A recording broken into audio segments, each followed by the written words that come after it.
Hi guys, welcome back to another video by the Siyacobelelana podcast. Today we have with us Dr. Sibanda and Mr. Sebastian. Thank you so much guys for joining us. It is such an honor to have you guys here.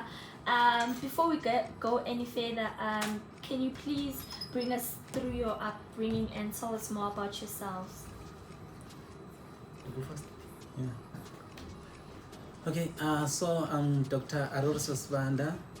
I'm a former PhD student in UKZN, so in the Geography department, and the program that we are doing KIC is part of Geography and NS, so that's what brought me to this project, because it's Geography and NS, so I was part of the trainers from Geography.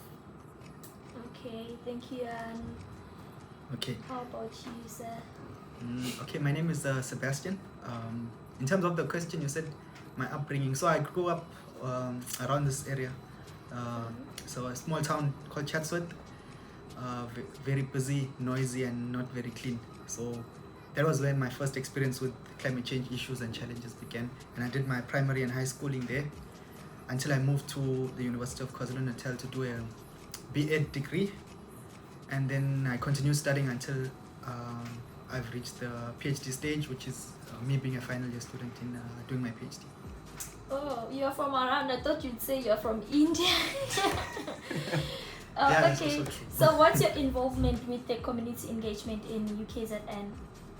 Okay, community engagement, maybe for me it was more linked to one of the lecturers, Prof. James, who taught me during my undergrad. She always emphasized community engagement, and in Biology 420 module, there's also some community engagement aspects of the module. So over time, we started to work on different projects, various projects, until it culminated into us working on the Keep It Cool Climate Change project. That's where my real involvement with community engagement began. Before that, it was just basic projects here and there. So community engagement for me was about connecting with the community around the university. So for us, it's working with the high schools and primary schools in the Pinetown district. Oh, okay. And how about you, Mr. Spanda? Okay, for me, community engagement, there are two projects that I'm doing. There is the Keep It Cool Climate Change project, where we are working with teachers to empower them about climate change education, how to teach it, how to assess it, how to get involved in change projects, so that they can have projects that they implement in schools and beyond. And then there's also the project that I'm doing with the community of Amazizi in the Drakensberg, where we are working with communities. It's a research project about fracking, that is the proposed drilling of gas as well as oil. So we are working with communities, finding out what did they know, what are they knowing about climate, about fracking. Were they involved in the environmental impact assessment? Because any project, communities, they have to participate in finding out whether are they against or they are for the project. So that's the research. Is part of the UKZN, the Department of Humanities. Oh, okay. Can you please give us a brief on the Keep It Cool Climate Change initiative? Okay, from my understanding, the Keep It Cool Climate Change Education Project is a partnership project established by the main funders, VVOB, which is the government of Flanders in Belgium. So they offered funding, and then the different universities, the University of Fort Hare, University of Limpopo, UKZN, Rhodes was also involved. And so they established climate change education projects in 3 provinces. It's Eastern Cape, Limpopo, and KZN. So it was just partnering with universities to train teachers from high schools. It was the natural science and geography teachers on how to teach climate change education in the curriculum. And what I can say about it is that one of the components was developing a change project at your school. So you had to develop, is it a garden or a recycling project at your school, which learners can see the practical implementation of climate change education. So that was just a brief overview from what I remember of the project. Oh, okay. Would you like to add on, Mr. Sibanda? Yeah, so what I can add is that it's part of the Fundisa for Change. Yeah. Because Fundisa for Change is the main program. Then Keep It Cool is a project that is aligned to the Fundisa for Change. Oh. And the Department of Forests, they are part of it. They are the local funders. Like they help funding in terms of human power, because most of even the national coordinator is from the department. Oh, okay. So what roles did you guys play in the program? Okay, for us, for me personally, at first I came onto the project to administrate, so to deal with logistics of the natural science teachers in the Python district. Then as time went on, I was included in the research team. So I'm part of the research team in UKZN, where we conducted research on the climate change, the Keep It Cool climate change project, to see whether teachers' teaching of climate change concepts have improved, the causal mechanisms, disadvantages, advantages as well. And more specifically, I worked as the PLC coordinator, so the coordinator of the professional learning communities, because after training teachers, we could not just leave them alone to go and teach climate change. We met regularly, maybe once or twice in a week, virtually and face-to-face, where groups of teachers joined together to form professional learning communities, and I supported them in that role.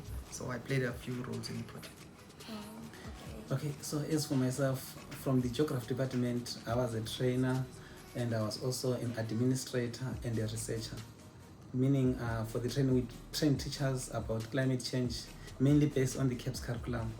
Like we're looking on topics for climate change in the CAPS curriculum, then how teachers can teach it. So it was about the content of climate change. Then after content, then we explored different methods of teaching that they can use. And then we're not telling them what to do, but we're just exposing them, discussing them with many possible methods that they can use, so that teachers, they can adopt. And the main thing they were about the change. Like during the training, we're saying teachers, they should change for effective, maybe sustainable development. They should be an agent of change, but it's the teacher who changes. Then from there changes people around, like other teachers, the whole school changes, the community changes. So that was the model that we used, based on the LORET, like locally relevant. So making use of the local knowledge, indigenous knowledge, making use of the local resources. So that was part of the training. Then on the research, like we were researching while the project was being implemented.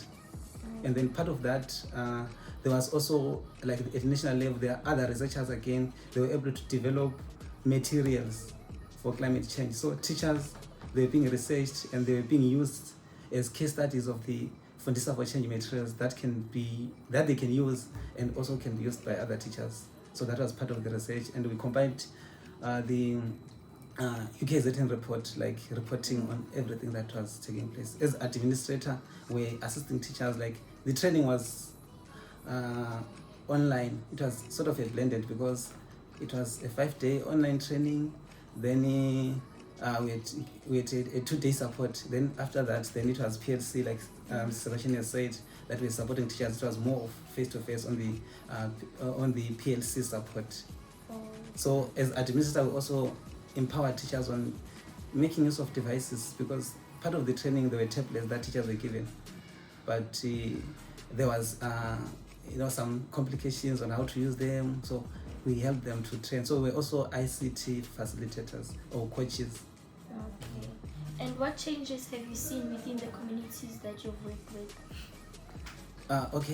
For schools, mainly it's the change projects. Like part of the training, teachers were supposed to produce a portfolio, sort of. It's a file with tasks that they performed. So teachers were expected that they should have something that they do, like recycling, based on what they afford. Some they could do recycling, some they can do gardening. With some schools, like Butlebemfundo, they also did environmental clubs. So some schools, they did many things. Then like we've got school like Stengile, where they wanted to do a garden, but because the school, there is limited space for gardening, then they thought of a river cleanup. So there are many projects, and we incorporated other organizations.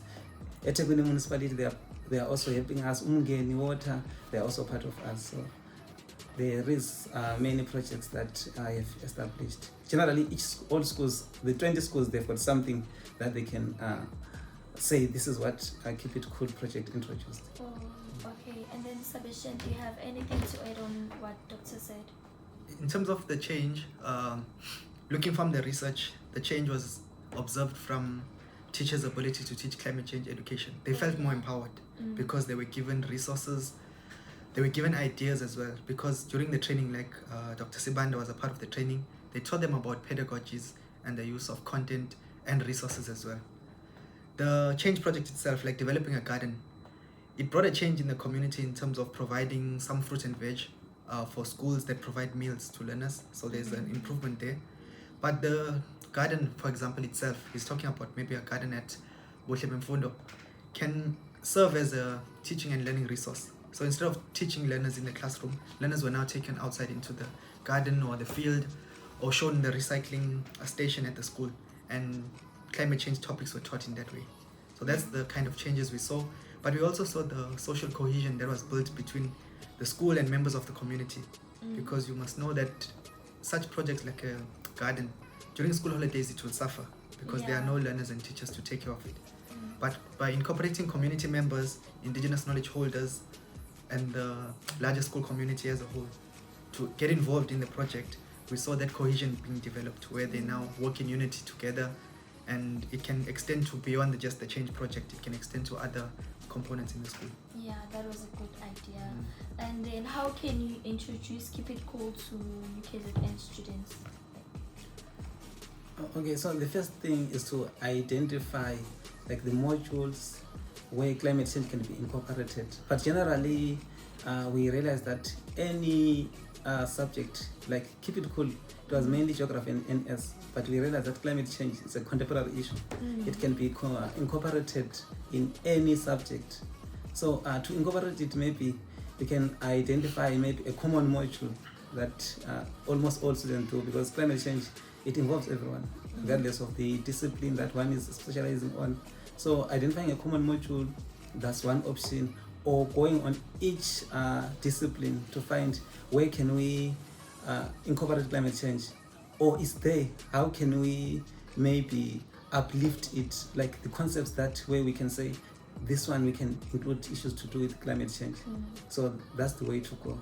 And also maybe working with module coordinators, because inviting them, having a workshop about climate change, then they are the ones who can advise like how best it can be incorporated, because the idea is not about bringing climate change, is to identify on the topics that are being taught, which topic can we incorporate it. Okay. Yeah. For me, I think climate change education and introducing such a project to students, like Dr. Sibanda is talking about the academic focus. I also think there's maybe a social focus where students can develop environmental clubs, engage with such lecturers like Prof. James and others in the geography and natural science department, because this project was introduced to the whole the faculty in the university. So they are aware of this project being here at UKZN. So I think it's up to students to just approach one of the lecturers and find out what role can you play. You may not necessarily want to go work in a garden, but creating a poster or pushing it on social media, creating awareness of the climate change issues we are experiencing, but also ways in which we can mitigate those challenges of climate change. I think that's how a student can get involved. Oh, okay, yeah, that's gonna be great information to help students who would love to join. Thank you so much for your time and for this great interview. Thank you.